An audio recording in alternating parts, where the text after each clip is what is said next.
ഇന്ന് നമുക്ക് പഴംപൊരി ഉണ്ടാക്കിയാലോ. ഞാനിവിടെ മൈദ മാത്രമല്ല എടുക്കാറ്, കുറച്ച് ദോശമാവും കൂടി എടുക്കും.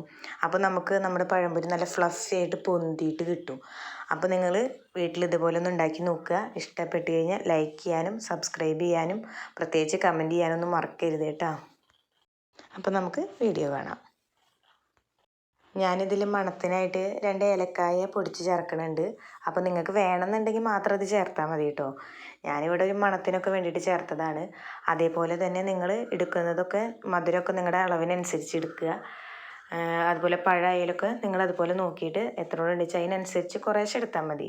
ഇതിപ്പോൾ അങ്ങനെ ഉണ്ടാക്കുമ്പോൾ കൂടുതലോ കുറവോ അങ്ങനെയൊന്നുമില്ല. കറക്റ്റ് നമ്മൾ എടുക്കുന്നതൊക്കെ ഏതാണ്ട് ഒരുപോലെയൊക്കെ എടുത്താൽ മതി കേട്ടോ. അതുപോലെ നല്ലോണം ലൂസായി പോവാതിരിക്കാനും ഒന്ന് ശ്രദ്ധിക്കുക. നമുക്കിത് മുക്കിയെടുക്കുമ്പോൾ അതിന്മേൽ കോട്ടിംഗ് ആയിട്ട് കിട്ടണം. അപ്പം നല്ലോണം ലൂസായി അതിന്മേൽ കോട്ടിങ് പിടിക്കില്ല. പിന്നെ ഞാനിവിടെ ഓയിലാണ് പൊരിച്ചെടുക്കണത്. അപ്പോൾ നിങ്ങൾക്ക് വെളിച്ചെണ്ണയോ ഓയിലോ എന്താ വേണ്ടതെന്ന് വെച്ചാൽ എടുക്കാം. ഓയിലാകുമ്പോൾ നമുക്ക് അതിന്മേൽ നല്ലോണം എണ്ണ പിടിക്കില്ല. അതുകൊണ്ടാണ് ഞാൻ ഓയിലിൽ ഉണ്ടാക്കണത്.